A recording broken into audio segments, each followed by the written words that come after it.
This is Michael Woodward, and this is episode 89 of the Jumblethink podcast. T minus 10, 9, 8, 7, 6, 5, 4, 3, 2, 1.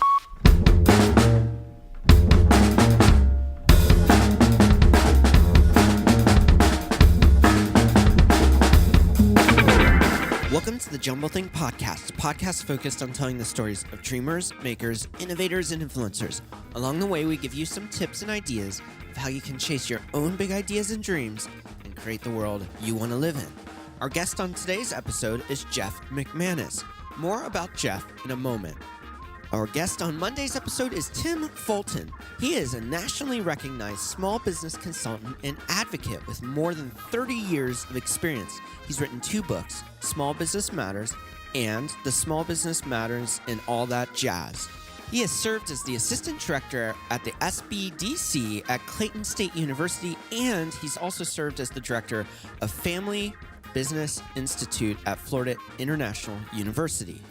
He has been the featured speaker at many events, including the Association of Small Business Development Centers, the Cruise Line Industry Association, and the American Society for Training and Development. Make sure to check out our episode on Monday with Tim Fulton. We want to make sure you never miss another Jumblethink podcast, and it's easy to do. You can find us at all of your favorite places to listen to podcasts, like iTunes, Stitcher Radio, iHeartRadio, SoundCloud, and so many other great places. So swing over to wherever you listen to your podcast, click that subscribe button, and never miss another episode. If you don't know where to find us, you can swing on over to jumblethink.com, and you can check out the links to some of the most popular places to tune into podcasts. Now let's jump into today's episode with Jeff McManus.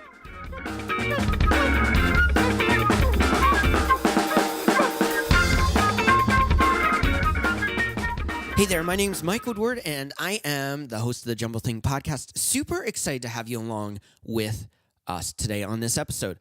Our guest today is Jeff McManus. He is the Director of Landscape Services at the University of Mississippi. He's also a sought-after speaker. He wrote a book called Growing Weeders into Leaders. He has also created a Grow Theory of Management, which stands for Greatness, Resiliency, Opportunity, and Wisdom. He's managed a multi-million-dollar budget for landscaping at the University of Mississippi and been recognized in the Princeton Review and Newsweek. Jeff is also a sought-after speaker, and he has spoken at events for Caterpillar, Biltmore Estates, University of Georgia, LeaderCast, Chick-fil-A, and many other great businesses and events. Now let's jump into today's episode with Jeff McManus. Jeff, I am really looking forward to today's conversation with you. Thanks for taking time out to share a little bit of your story and some great insights from your journey. Well, Michael, I am super excited to be with you. I love what your podcast talk about, and I just feel like I'm at home here with you and your audience. Thanks for having me. Now, you are the Director of Landscape Services at the University of Mississippi, better known as Ole Miss. How in the world do you become the Director of Landscaping for such a storied university? Well, it's a fun road. I mean, I have a degree in horticulture, which helps. Yeah. So I deal with a lot of plants, and so I work some large properties in the state of Florida with some high-end resorts, and that helps. And then just having the experience, learning how to deal with plants, learning how to deal with people has all been beneficial. So it's been a fun road, but it's brought me here to Mississippi, which I had never been here until I interviewed for the job. That's pretty incredible. And when you came into this job, you had quite the endeavor ahead of you, it sounded like. From what I've read and seen, it was transformational of the campus. Well, the thought pattern is students come to a university, they look at it, and they're going to make a decision in the first few minutes if they're coming there based on the appearance. And we know now from studies that have been done that that's true. And a big part of that is the curb appeal, how it looks, how it feels. Do you feel safe? And so we wanted to take, or the leadership here wanted to take that curb appeal to the next level to help with recruiting, obtaining not only top students, but top faculty members who were out there to do great things. And so it's been a great journey to change the mindset from last place to go into first place. That's very cool. And mindset is, I think, a big part of your story because a lot of people hear, oh, he's the director of landscape. They're mowing grasses, they're putting plants in. But you see your role so much on a larger scale than what most people may consider that job. Tell us a little bit about your passion for growing leaders and making what you do more than just, planting, mowing, and keeping the campus pretty.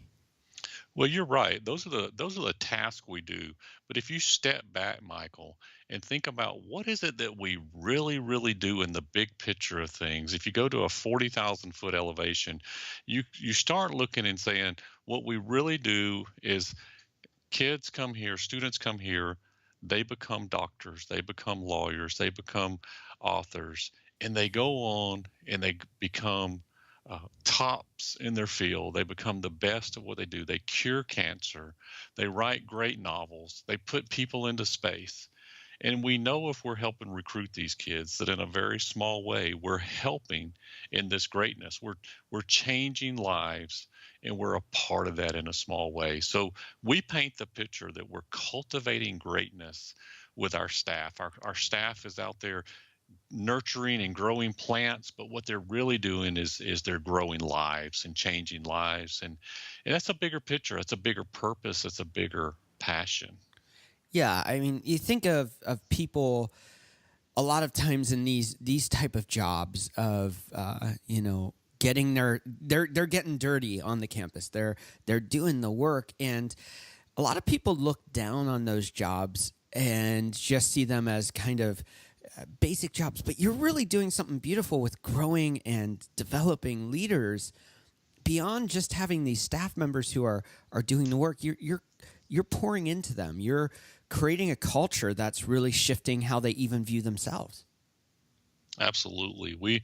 When I first came here, we had a lot of people who were really not engaged in the work process. The mindset was more of, I want to get a paycheck. I want to do what I have to do just to keep my pension. Yeah. And I wanted to see if we could change that culture to where there was a passion for loving plants and loving what they do, and then seeing a bigger purpose of mentoring students. When students came to work with us, could they actually see their lives as making a difference and changing not only our culture in our own department, but could they help add to the culture at the university of learning and growing and honoring and respecting one another. And we've been somewhat successful in doing that. It's changing the mindset of a weeder into a leader. Yeah. Yeah, and that's such a powerful thing. I want to step back. We jumped right into what you're doing today, but tell us about your journey of finding this passion for plants, but then also on the flip side, a passion for people. Well, my dad was a school administrator, taught ag for a little while, but he was in the school system for 35 years, and he grew up in a farm in Alabama. And so every Saturday and a lot of afternoons, we spent a lot of our time, my brother and sister and I, working. And so a lot of that's with plants and agriculture and tractors and all that kind of stuff. So all that was sort of in my DNA growing up. So I was very comfortable in that setting. I was a business major at school. I was marketing, and those things just weren't clicking for me. I didn't really enjoy them. That wasn't what I was getting excited about. And I took a class in horticulture just to be able to take a summer job and help in a garden center that my brother owned. Yeah. And I ended up really liking it. I loved the professor. The professor really invested in the students. And, he knew all the plant names, but the name that meant the most to me, Michael, that he knew was he knew my name. Yeah. And he knew every student's name. And that really inspired me to learn more about plants and people and the people who grow the plants. I'm going to take a moment to pause and ask this question. What's your favorite plant? I think the mighty white oak. Okay. Quercus alba. That's the white oak. Yeah. That's a big tree. Oh yeah, it's a big one. It's sort of the granddaddy of the oak trees. Very pretty wood, very pretty bark, nice acorn, just a stately tree. That's really fun. Yeah. You mentioned this phrase, "weeders to leaders." Where is this theory of seeing people beyond just being a worker and seeing them being leaders on the campus? Where did that start for you? I think it started early in life. I mean, it came along with my how I was raised is that everyone has value. You respect people regardless of where they are in the social ladder, regardless of what they do. And, I was used to doing the frontline work just because that's what my dad had us doing. And so I was used to that. And then as I moved up into management and other areas, I just always saw that I was a part of that. I knew what they were going through. And so I just always saw it as we working together. And it's not that you're working for me. I had a great mentor here at Ole Miss, Chancellor Robert Khayat, that always says, don't do it for me. Let's do it because we're doing it together. And so that, and I think my faith really helped me value people and seeing value in people regardless of who they are. And I think that's really what got me cultivating those thoughts of wanting to grow people, to see them get out of their limitations, change the way they think about themselves, and push themselves, cultivate it, water it, grow those seeds of greatness inside of them. And we've had a lot of people leave our department because they've outgrown the positions here, Wow. and I applaud that. I'm so excited about those people. That's really cool. And I love what you're saying there. It sounds like you have the bigger picture of meaning and significance and understanding that no matter if the job is big or small, it all has purpose and meaning. And I love that whole concept of we're doing this together. There's a place of belonging here for you. And you're not just insignificant. You are a part of the picture, and that has significance. I think that's pretty powerful. Well, I think John F. Kennedy, when he was president, he was walking through NASA, and he had already challenged America to put a man on the moon. And he walked by a custodian. He was there in the hallway, and he goes, "Hey, what's your job here?" And the custodian, stood up straight and looked him in the eye and says, "I'm here to put a man on the moon." Wow. He knew his role, and I think that's what we're trying to do too. Is we know that our role is what our role is, but it is significant at what it is to help the overall purpose of the university. So, yeah, everybody's position is important in every organization's. Otherwise, why have that position in the first place? Yeah, that's a good point. You mentioned that at one point you were the University of Mississippi was in the tail end of this space, and now it's the leader. How Yeah. did you begin to change a mindset and a culture that had one standard, and you're calling it to a different standard? Well, we just, I watched what other great leaders did, and that was to have a vision. Started talking about a vision of let's be the best of the best. Let's cultivate greatness. Let's be what Disney World was to the resort business and landscaping. Let's do that for the universities. Let's be the best university in the United States when it comes to beautification. And I just kept saying that, and nobody laughed and nobody disagreed, and so we just kept pursuing it. And before we knew it, we started winning national championships in Wow. landscape services. And so we've won 5 national recognitions. We call them national championships in the most beautiful campus in America. So we put that faith in our people that we could do it. Yeah, we're just average men and women, but we can do really above average results when we work together as a team. That's really good. And I think of when you were talking, I think of the proverb that says, "Without vision, people perish." And it seems like calling them to that higher level of expectation of what they could do and what their job could be motivated them to lift themselves along with you. Exactly. It was all about elevating that thinking, elevating how we're going to think about ourselves. So if we don't have a vision, I mean, now think about this. I'm a department inside of a larger organization, Right. and there are cultures in every large organization. I mean, even if it's a franchise, you may have a big franchise that has a culture, but even each store has its own culture. And that's the way it is with us here. I mean, we have our own culture. So mid-level leaders in any organization are extremely important, and they need to set that vision for what they want to be known for. It was so much fun that we created a landscape creed about what we wanted to be known for in our department. And we say it every Monday morning after our Monday meeting, and just reminds our staff of who we are, and it tells our new people quickly what our culture is for our department. Now, I'm sure that as you were going through this process, you hit some pushback to the change of the status quo. How did you overcome that?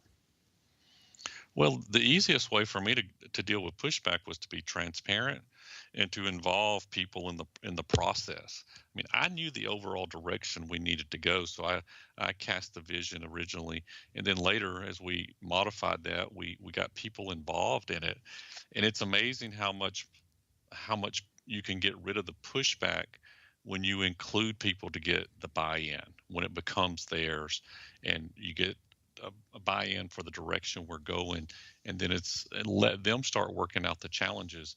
One thing we always wanted to be was solution minded. Yeah. And we can all come up with excuses in numerous ways on how and why not to do things, but we just kept saying, well, what if we did this? How could we do it? Even if it doesn't seem like we can, and we just very persistent on that. You've written a book called Growing Weeders into Leaders. Tell us about that book. Well, it's a fun book. I wanted to share a little of our story. I wanted to encourage others that, hey, if this guy can do it, just about anybody can do this kind of stuff. And I put down our blueprint of what we did and what we've done to change that culture. I just think culture trumps so much of what we want. I mean, we all want great results. We want great actions in our organizations, and culture really can drive that. The culture's there. Just a matter is it the culture you want? Do you want an excuse-making culture, and so, or do you want a positive solution-oriented? So I put those in the book on how slowly work together with our folks here to change that culture and become national champions. And you've gone beyond just making this a creed, a motto, an experience internally. You've really become an evangelist on a larger scale, sharing this with corporations and schools throughout the country. Well, that's right. That's a great way to put it. It's one of my passions. It's one of my callings, is to keep helping those who, great leaders who want to go to the next level, who may just want some ideas. I've been fortunate enough to be able to help some really neat organizations be a part of some really unique opportunities outside of landscaping. I mean, it's been fun. It's been a fun journey. It took courage to step out and to write the book and to go beyond, my simple little department and things that are happening here. But it's been a great ride.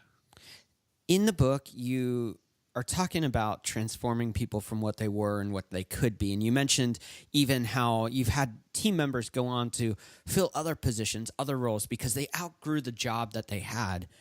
What are some of the steps that you take in identifying and growing the leaders around you? What is your process for taking them from where they are and moving them towards the greatness that they have? Well, we use a simple theory here. It's four words, and I use the word grow to describe it. So grow stands for greatness, R stands for resiliency, O is for opportunity, and W is for wisdom. So we want everybody to know that their role is important. There's a greater purpose for your role, and we want you to know that you're important to the organization, no matter what you're doing. So that's important. We need to validate them. We need to make sure they have a vision that they're important, and we lead by example in making sure that our work ethic is strong. But then there's that resiliency that no matter what happens, if it's raining today, snowing, if it's 100 degrees outside, I mean, we got to suck it up and get after it. There's poison ivy out there. If there's yucky stuff on the ground and we got to clean it up, that's just what we do. That's who we are. That's not everybody can do what we do. We build that resiliency of a team together, just like an old grinding football team that has to score on fourth down, in the middle of a mud storm, Yeah. rainstorm. Yeah. And then there's that opportunity, that time to see things, to help people grow. So we created Landscape University to help people grow. It's a system that we use here to run people, to get them better. And then wisdom, changing the mindset like you and I talked about, but to walk them around other people, other leaders, get them around the Michael Woodward people, get them around Zig Ziglar, get them around John Maxwell, so that they can hear the way to think and be inspired. So we have a lot of quotes on the walls, and we change them out every month. We watch videos, we give them books. There's a process that we do to work to walk them in that wisdom. You talked about the leadership program that you have, the Landscaping University. Tell us more about that. Landscape University came out of my frustration.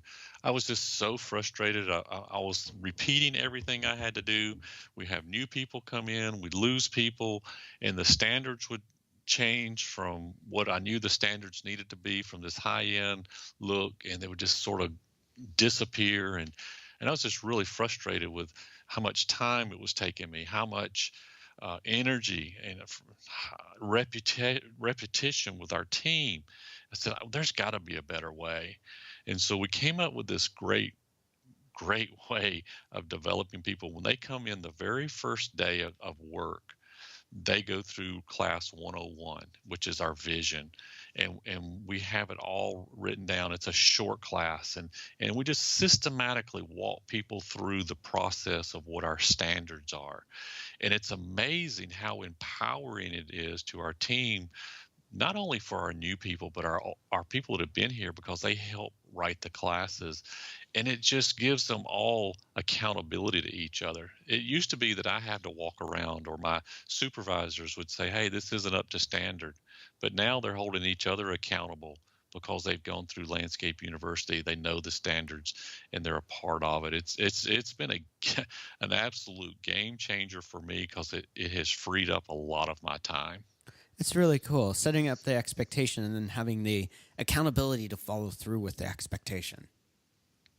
That's right, exactly. And it's amazing how empowering it is, because it's no longer Jeff's standards, it's our standards. Can you tell us maybe one story of seeing somebody come into the system, or maybe it was a person that was there for a long time, and the transformation in their life, and how leading well released them to become who they were supposed to be? Well, I think the first story that pops into my mind is Denise. She was a frontline weed eater operator. She did a great job, hard-working individual, but she was pretty much at the entry-level position. And I just kept watching her and interacting with her when I first came here, and she had such a positive attitude and was able to communicate with me numerous times when I'd ask her questions. She didn't ignore me. She interacted and talked. And so in time, I asked her if she'd take on a different challenge, maybe to start doing our shrubs and our flowers and things like that on campus, as nobody was doing those. She took it on. And then a little later I said, can you take a few people with you and train them and grow them?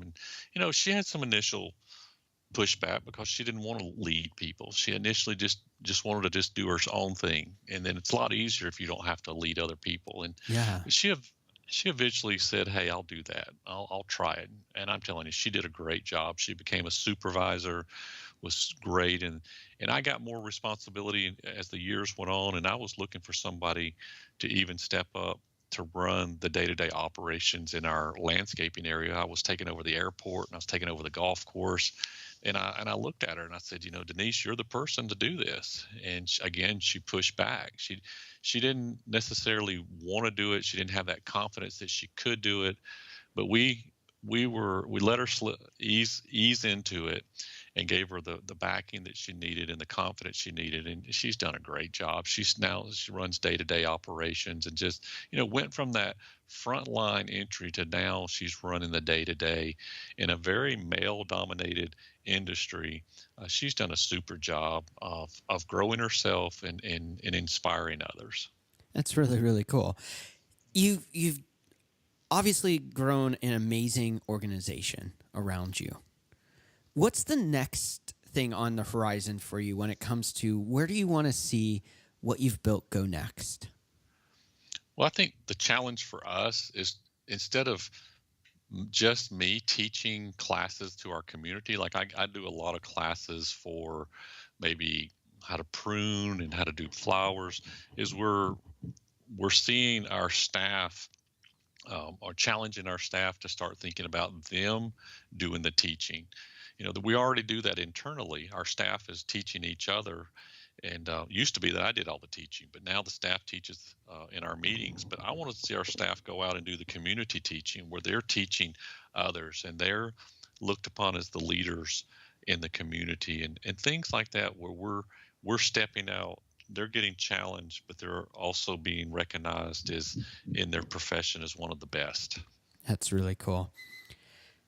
How have you overcome barriers and obstacles along your journey? Because I'm sure you've hit those, and there have been moments of frustration. But how do you approach challenges like that and come up with a system or a strategy or a change in culture that brings the breakthrough you're looking for?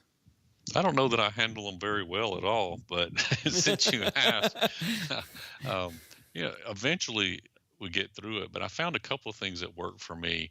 One is some accountability with a couple of guys as far as projects I'm doing. So one of the things I'm working on now is a workbook that goes along with my book, and just, it's so easy to be busy during the day and never do anything with the workbook. So I'll tell the guys to ask me about it the next time we're meeting. And I even told one guy, I said, look, if I don't finish this, I want to buy you a year supply or a lifetime supply of razors so you can shave. And he was a bald-headed guy, so it's going to cost me a lot of money. Yeah. And so that motivated me. And as silly as it sounds, it's just the little things like that have challenged me to just get through those little barriers one at a time. Don't try to take them. I learned not to try to do every barrier that I run into, but to try to do one at a time like that. There's going to be some people listening, and they're hearing these stories. They're hearing how you've created this culture, and you speak with it. You speak to it so easily. Like, obviously, it's just part of who you are. And those leaders, those business owners, may be seeing things in their own team or seeing things in their own culture that they want to overcome, and they just feel like they're hitting their head against the wall. What are some steps you would recommend for them to overcome feeling stuck and being able to start to shift the culture, shift the DNA of their organization? Well, one, stop hitting your head against the wall, because that's painful. That hurts. Yeah. And but we all mess up as leaders. I mean, that's just normal. That's just part of life. And you read my book. I mean, I listed quite a few failures that I had, and the failures are just the manure that we grow in. And so you learn from those. But if you continually think that you've got all the answers, it's going to be a long road. And the person that usually is holding you back the most is the person you're looking at in the mirror every morning. That person who is mentally keeping you from going to that next level. So you either have to face that. Like for me, our organization had topped out, and we were having real challenges with some rumors and drama. And I kept thinking it was my crew. I kept saying, man, I wish those people would quit all this drama and these rumors. Michael, I mean, those people, right? Yeah. But you know who the problem was? It really wasn't them. It was me. I was part of the problem, because I wasn't doing anything about it. I was letting the culture develop around me instead of me being proactive in planting the seeds of culture that I wanted. I mean, I was planting every now and then, but if you really want to grow something good, you got to be persistent. You got to water it, And you need to plant more than one seed. You need to plant a lot of those seeds. And so I had to learn to be proactive in our culture and walking them in wisdom, doing the books consistently and those type of things. So that to me was a huge game changer, to realize I was the part of the problem, and be okay with that, and then move on, admit it, accept it, and then move on. Well, it sounds like what you're saying is if you're feeling stuck, then it's probably something that you need to change in you. It's not something that has to be changed in others. That's a great way to put it. You said it a lot quicker than I did. You may want to cut some of that out I said and just put your part in. That was really good. One of the things you talk a lot about is that culture trumps almost anything. Strategy. It could be any number of organizational type things. How can we use strategy or use other tools like systems to reinforce the culture where we're building? We've got to start with the culture and lay it out and say this is what we want. But how can we use those other tools in our arsenal to reinforce the culture that we're building? Well, I deal with plants, and I have learned to watch nature because I'm not super sophisticated. I love to keep things simple. That way I understand it, and I know my team's going to understand it, and we're going to do okay. Yeah. And I don't talk a lot about strategy and these type of things with our team, but we do have the strategy. And to me, it goes right back to what we were just talking about. And it's, if you watch nature, there are seasons for everything, right? There's a season to plant. There's a season to grow. There's a season to harvest. And then there's a season of rest. Yeah. And so you've got to watch those. And so I see that with our team. There's got to be a time of growth. So once a month, we do leader to leader meetings where we spend 1 hour growing our people on the inside. We don't talk about plants. We don't talk about mowing. We talk about adaptability, being committed. We talk about just character words or something like that. And that's the growth time. But then there needs to be those times of rest. We don't have our staff working 7 days a week and burn them out. We want them to be with families. So we're consistently trying to watch nature and then emulate that to a degree in our management philosophy. There's been a lot that you've shared in this episode that has a lot of power in it. How can people find your book or learn more about what you're doing and connect with you? Well, Michael, thank you. If people want to grow weeders into leaders, just you can either type in that website, Growing Weeders into Leaders, or you can go to jeffmcmanus.com, and I'm happy to share with you. I mean, I've got free stuff there. I'd love to share with your leaders on leadership, that I do a 1-day class that I'm just giving it away. I want people to have something in their tool belt. So would love for people to sign up for my newsletter and get that. And the book is at your favorite bookstore. It's on Amazon, and just, I really want it to be a blessing for people to grow themselves and to grow others, to have that peace of mind and to have that success that they're looking for. Let's dive into our rapid fire questions as we move towards the end of today's episode. The first question I have for you is, what is one tip you would give someone with a big idea or dream and they simply just don't know where to start? Find somebody else who's done it and either emulate them or at least try to get an interview so you can talk to them. So like writing a book. That's one of the things I did. I went around here on the college campus and asked people who'd written books how to do it. That's really, really good. That's a powerful suggestion right there. What's one change you'd like to see in the world? This is going to sound funny, but I'd really love to see it if we would love each other with true love. I know that sounds hippie-ish, doesn't it? But man, if we really loved each other, we wouldn't be so hyper sensitive to everything going on, and we'd want each other to be successful. It's a good question. Yeah, I think that's really good, because if we love someone, we're going to try to do the best for them. And I think that's a powerful thing. That's right. What do you want your legacy to be? That he grew me beyond my limitations. That's good. That's really good. Who or what inspires you?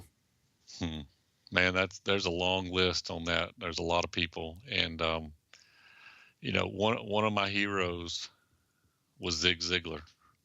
I just started listening to him early in life, but there's a lot. My dad, a lot of my professors, Dr. Harry Ponder at Auburn. But yeah, I think Zig's probably changed my life more than anybody. Wow, that's cool. What are you currently reading or watching? Well, how about listening to? I like that too. That's I listen to a lot of audiobooks because of that. But one that I'm listening to was called Launch by Jeff Walker. Okay. Just because I'm trying to figure out how to do more business things right now. That's really good. I haven't heard of that one. I'll have to check it out. The final question I ask every guest on every episode is, what is one dream you're still wanting to fulfill in your own life? I think one of the dreams I have is to continue to add value to others. Okay. And I want to just real quickly, I love it when people read my book and they say, and then they don't say it's a great book. They say, and this is what I'm doing. Yeah. Because of the book. That to me that's very gratifying. Jeff, it's been a lot of fun having you on the episode today. Thanks so much for taking time out and sharing a little bit about your story and such an important topic, culture. I just don't think we talk about it enough, and I love that you're passionate about it and what you're creating and doing. It really has inspired me. So thanks for taking time out to share your story. Well, Michael, thanks for what you're doing. You're doing a great work. Keep up all the great podcast and the leadership you're doing, and thanks for having me today. I want to thank today's guest, Jeff McManus, for taking time out to share such great wisdom on the world of leadership and culture. It's a really powerful episode, and I'm so thankful to have had him on this podcast. You can learn more about Jeff at jeffmcmanusspeaking.com, and you can find the link to his website and his Twitter feed in the episode notes or at jumblethink.com. On Monday's episode, our guest is Tim Fulton. He is a nationally recognized small business consultant and advocate with more than 30 years of experience. In the past, he served as the assistant director at the SBDC at Clayton State University and also as the director of Family Business Institute at the Florida International University. Tim has also written 2 books, Small Business Matters, and his second book, Small Business Matters and All That Jazz. Make sure to come back and check out our interview with Tim Fulton this Monday. We consider it such a privilege that you would listen to the Jumblethink podcast. And we want to make sure that you know that we have some amazing past guests you can check out. You can check out those episodes at jumblethink.com/podcast.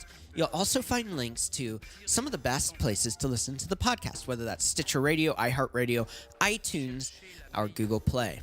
You can also subscribe to the podcast on YouTube. When you go to your favorite place to listen to podcasts, make sure you click that subscribe button. That way you'll never miss another episode and you can catch up on past episodes.